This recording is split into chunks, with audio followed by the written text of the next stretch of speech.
जय श्री राम कृष्णम वंदे जगत गुरु। भजन भागीरथी क्या विरल पर्वा में आप सर्व आत्मीय बंधुओं का हार्दिक स्वागत है, अभिनंदन है। सदा की भांति आज का नित्य सत्संग का प्रसंग है सिद्ध योगी गरीबनाथ शिव, जिनके विषय में हम आज सत्संग करेंगे, सत्चर्चा करेंगे। उमापति महादेव की जय हो, योगी गरीबनाथ की जय हो, सिद्ध योगी जरनानाथ की जय हो, हिंगलाज मैया की जय हो, जय हो। तो हमारा ये मारवाड़ प्रांत प्रदेश संत सती और सूरमाहों का त्रिवेणी स्थल रहा है। यहाँ संत शक्ति और सूरमाहों की त्रिवेणी सदियों से प्रवाहित होती रही है। तो इस मारवाड़ का प्रयाग, जिसको हम शिव कहते हैं, जिस तरह भारत का त्रिवेणी संगम प्रयाग है, उसी तरह मारवाड़ का त्रिवेणी संगम शिव। वहां के सिद्ध योगी गरीबनाथ हुए। शिव भगवान शिव की नगरी है, जिसको पहले शिव नगरी, शिवपुरी और फिर शिवबाड़ी कहलाती थी, जहां कहते हैं सेव और अमरूद मारवाड़ मालानी ही नहीं अपितु आसपास के सभी क्षेत्रों में पाली, सिरोही, जालोर, नागौर, जैसलमेर, बीकानेर तक लोकप्रिय थी। शिवबाड़ी करते करते बाड़ी लुप्त हो गई और शिव नाम शेष रह गया। और यहाँ शिल्प कला के भी अद्भुत और बेजोड़ नमूने हैं। यहाँ देवका की सूर्य मंदिर, विष्णु का चंडिका माता का मंदिर इतिहास प्रसिद्ध शिल्प कला के परिचायक है। कोटड़ा का ऐतिहासिक दुर्ग निर्माण और भाडखे कनाथ जी का मठ, कोटड़े का जैन मंदिर और गरीबनाथ का मठ शिव और शिव के जैन मंदिर, बड़े ही शिल्प कला के अद्भुत और बेजोड़ नमूने। तो ऐसी है भगवान शिव की नगरी। और इस शिव पर समय समय पवार, चौहान, भाटी और राठौड़ क्षत्रिय राजाओं का राज रहा।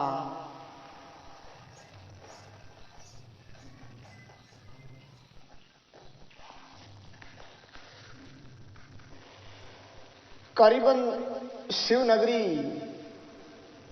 1100 यानी 1200 वर्ष पहले से विद्यमान है, मौजूद है। इसके अवशेष मिलते हैं। कुछ एक लोगों का मत है कि विक्रम संवत 900 में योगी कोमनाथ यानी योगी कोमनाथ ने इस शिव नगरी की नींव रखी थी। लेकिन सर्व मान्य जो मत है वहां के लोगों का, उस योगी का नाम सृजननाथ था। हो सकता है दोनों ओब्लिक नाम। कहते हैं कि सृजननाथ नाम के एक योगी यहां रहते थे, जो बड़ी ब्रह्म योगी, अपनी ब्रह्म मस्ती में कुटिया बनाई हुई, तालाब जो है मानसरोवर उसके पास में और माड़ा में मगन है। और 808 में जो आवड़ माता का अवतरण, यानी जो 7 बहनें आवड़ जी चारण के घर में, जो अभी प्रांत मुल्तान में, वहां प्रकट हुई थी महा इंगलाज के अवतार स्वरूप, जो असुरी प्रवृत्तियों का नाश करते हुए और सत्य प्रवृत्तियों को उत्थान करते हुए वो भ्रमण करते करते आ रही थी। तो वे अखंड भारत उस समय में वहां से भ्रमण करते करते इस एक शालकोने गांव के पास में एक जो शालक नहीं, वहां एक शालक वहां एक राक्षस असुर रहता था, उसका अंत किया, जहां एक मंदिर भी बना हुआ है, शालक नेति मंदिर। ऐसी असुर प्रवृत्तियों का विनाश करते करते वे शिव पहुंची और उन शक्तियों के ध्यान में आया कि यहाँ एक ब्रह्म योगी साक्षात शिव विराजमान हैं।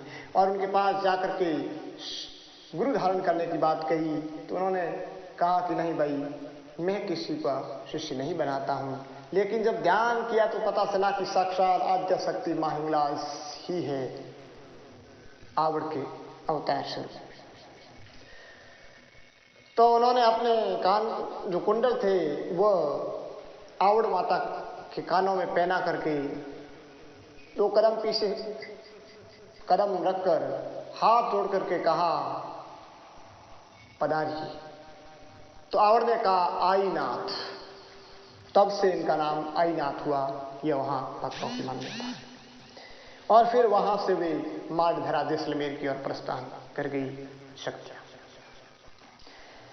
तो वहां एक जोग माया का मंदिर बना हुआ है। उस मंदिर में एक सुरंग भी है। कहते हैं कि योगी सृजननाथ की सेवा करने के लिए सशरीर जब महाआवड़ वहां से सुरंग के द्वारा यहाँ आते थे, कभी कभार वह सुरंग थी जो वहां के कुछ भक्तों ने 100 फुट अंदर जाकर के देखा है, करीबन 7 फीट उनकी हाइट।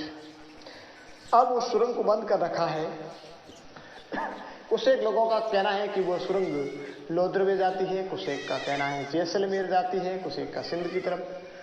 लेकिन वह सुरंग थी माँ आवड़ के आने, गुरु के पास आने की सच। बाकी वो सूक्ष्म शरीर से हमेशा प्रातःकाल ब्रह्म बेला में आती थी और सेवा शुश्रूषा करके पुनः चले जाती थी। इस तरह वो जोग माया और सुरंग उनके साक्षी है। और उनके तालाब के पास में उनकी 7 बहनों का जो अपने मान सरोवरिया मावड़ियों का मंदिर कहलाता है, वो बना हुआ है। मान सरोवर तालाब का जीर्णोद्धार को महाराजा मान सिंह जी ने करवाया था। तो इस तरह ये योगियों की तपस्थिति रही। और उसी नाथ परंपरा का एक महान योगी गरीबनाथ वहां नागदरा पधारे पास में जुड़ा। वहां नागदरा में आपका धुना स्थान था। वहां उनकी पशु संपदा, ऊँटनियाँ, गायें, भैंसें वगैरह सब कुछ वहाँ थी। और उसके बाद में आप शिव आए और धुआं लगाया और वहाँ तपस्या शुरू की। अब योगी गरीबनाथ के विषय में कोई कुछ भी नहीं बता सकता है कि इनका अवतरण कहाँ और किस कुल में हुआ, किस क्षेत्र में हुआ। वे रमतेज योगी थे। और पहले जो सिद्ध योगी थे वे अपनी पहचान गुप्त रखते थे। स्थूल पहचान, लौकिक पहचान तो रखते ही नहीं थे, क्योंकि वे ब्रह्म योगी थे। तो किसी को भी कुछ भी पता नहीं है। इतना पता है शिव में आए और तपस्या किया। उनकी सिद्धि और चमत्कार से जो परिचित हुए उनके विषय में था। तो वे सिद्ध योगी वहां तपस्या की काफी लंबे समय तक और अपना मठ बना। वहां तपस्या के दौरान गुजरात से 9 नाथ पधारे थे, जिसमें से एक पांव से पंगुला नाथ जी था। और उस 8 नाथों ने कहा कि ये कब हिंगलाज दर्शन के लिए पहुंचेगा, जो वर्तमान में हिंगलाज मंदिर पाकिस्तान में है, वहां सिंध प्रांत। तो वहां छोड़ करके चले गए। और जब गरीबनाथ जी को सुबह उस अपंग आदमी ने बताया कि मुझे पीछे छोड़ दिया, अब क्या करूं। गरीबनाथ ने कहा क्या करना है तुम्हें, हिंगलाज का दर्शन ही तो करना है। वहां तो पत्थर की मूर्ति है, पर मैं यहाँ साक्षात हिंगलाज का दर्शन तुझे करा दूंगा। क्योंकि योगी गरीबनाथ को हमेशा साक्षात हिंगलाज दर्शन देती थी। तो उनको दर्शन करवा दिया और वहीं रह गई। नवनाथ 1 वर्ष तक वहां भ्रमण करके दर्शन टीटलाल करके पुनः आए कि अब जो पंगला है उसको लेकर के चले जाए। कुछ एक लोगों का मत है कि यहाँ से उस पंगले को खाट समेत इन नाथ पहुंचे, उनसे पहले वहां पहुंचा दिया था मंदिर में योगी गरीबनाथ ने। और वहां दर्शन करा कर पुनः लाए। नाथों ने देखा, फिर नाथ यहाँ आए। लेकिन बात सत्य है कि हिंगलाज का दर्शन, मैया का दर्शन यहाँ साक्षात करवाया। पुनः नाथ आए और नाथ ने अपंग ने कहा कि तुम तो वहां मंदिर जाकर के मूर्ति के दर्शन किए होंगे, मैंने तो वहां हिंगलाज के साक्षात दर्शन किए। यहाँ किसने करवाए कि योगी गरीबनाथ ने। तो वो उन्होंने भी हट पकड़ लिया। और एक शर्त थी हिंगलाज मैया की योगी गरीबनाथ के साथ कि किसी को बताना। योगी गरीबनाथ ने उनके हट को देखते उनको भी दर्शन करवा दिया। और उसके बाद वे कहते हैं कि हिंगलाज साक्षात दर्शन देना मतलब। फिर वो नवरात्र भी यहीं रहे, सेवा शुश्रूषा साधना में यहीं उनकी समाधि हुई। एक दिन आपके मन में विचार आया कि यहाँ भगवान शिव का मंदिर और नाथों की समाधियों का जीर्णोद्धार या मठ बांधा जाए, जिसके लिए पत्थर की जरूरत है। जैसलमेर का जो जिसना गढ़ बना है वही पत्थर हम यहाँ लाएंगे राजघाट। तो फिर वहां जैसलमेर पधारे और जैसलमेर रावण दरबार हुक्म को कहा कि हमें मंदिर बनवाना है, पत्थर की जरूरत है। तो उन्होंने कहा कि मंदिर बनाना है तो पैसे दो और पत्थर। पैसे योगियों के पास कहा तो मना कर दिया। तो कहते हैं कि आप जो रिमी घोड़ी पर चढ़े हुए थे, हाथ में एक सड़ी थी जाड़ वृक्ष की, उस सड़ी से संकेत किया पहाड़ के पास जाकर के, और पहाड़ से पत्थर पक्षियों की तरह उड़ने लगे और शिव नगरी में आने लगे। इस तरह वहां से पत्थर आए और पीछे पीछे रिमी घोड़ी पर चढ़े हुए सिद्ध योगी पधारे। एक पत्थर आज भी शिव में पड़ा है वहां, जिस पर घोड़ी के पैर का चिन्ह भी, और उससे यह मंदिर बट गया।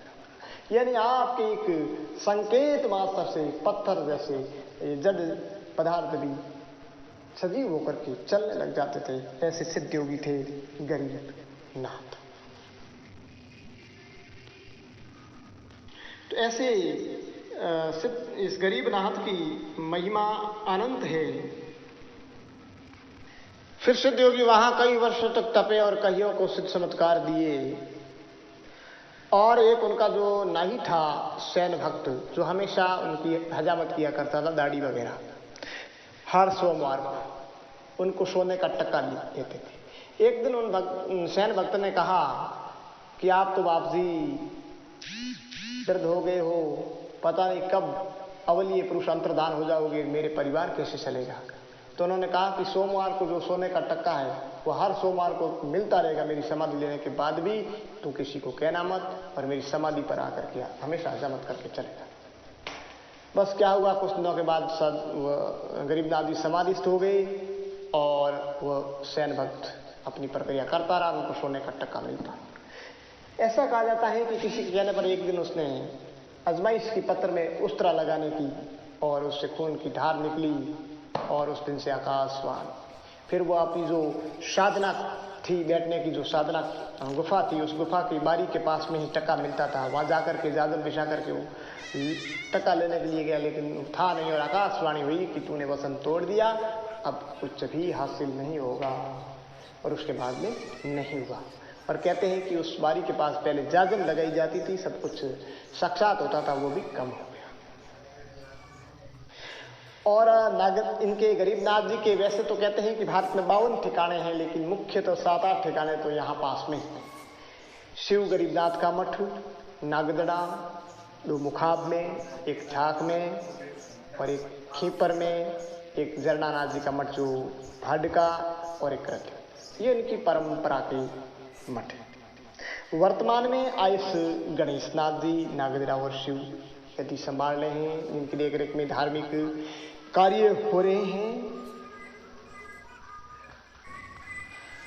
और भाडका मठ के संस्थापक रहे हैं जोगी जरनानाथ जी। ऐसा कहा जाता है एक बार विशाला के ठाकुर जरनानाथ जी को घोड़े पर बैठा अपनी जागीरी की सीमा दिखाने जा रहे थे, और रास्ते में उनका जो चिमटा था हाथ में जरनानाथ जी का, वो गिर गया। जहां गिरा वहां जरनानाथ जी ने ढूंढा, चेतन किया, और वहां कुटिया बना दी, जहां भाडका मठ आज भी है, और भाडका गांव से थोड़ा दूर है, जहां जरनानाथ जी का एक सिद्ध मठ है। तो ऐसे परम योगी सिद्ध योगेश्वर जो हुए हैं गरीबनाथ जी, जिनकी महिमा अपरंपार है। कहा है, शिव नगरीरा सायबा नाथ गरीबा नाम, अवधु आप अलख धनी करे सफल सब काम। हिंगलाज हिए हरदम हरे अम्बा मैया आप, याद करत प्रकट पधारे जपे अजपा जाप। शिव नगरी में सिमरता सदा निराला शाम, सदा साक्षात थी शक्ति धन्य धन्य शिव धाम। किशन सिंह शिव नगरी में अलख जी आपो आप, मोद भरी आ मरुधरा आवड़ भया अणग भया अनाथ। ऐसे महायोगी थे। उनके विषय में गरीबनाथ जैसोण गया मठरा लावण माल, धनी जैसोण दी धुणी सिद्ध के पत्थर चाल। सिद्ध कहवे पत्थर चाल सड़ी खुमाई स्वामी, अदर अणघड़ शिव आया नाथ धाम बड़ा नौमी। सत परचा सकल सावा कथनी केवल करीब, किशन सिंह सत कहते हैं ज्ञानी नाथ गरीब। हर हर महादेव। गरीबनाथ जी महाराज की जय। इसमें जो सहयोग रहा है वे पूज्य मैन जी गणेशनाथ जी का और हमारे केतु के गोगादेव अमर सिंह जी का और शिव के जो देवी सिंह जी का और उनके वो पुजारी भक्त उर्गनाथ जी का, जिनका मैं आभार व्यक्त करता हूँ।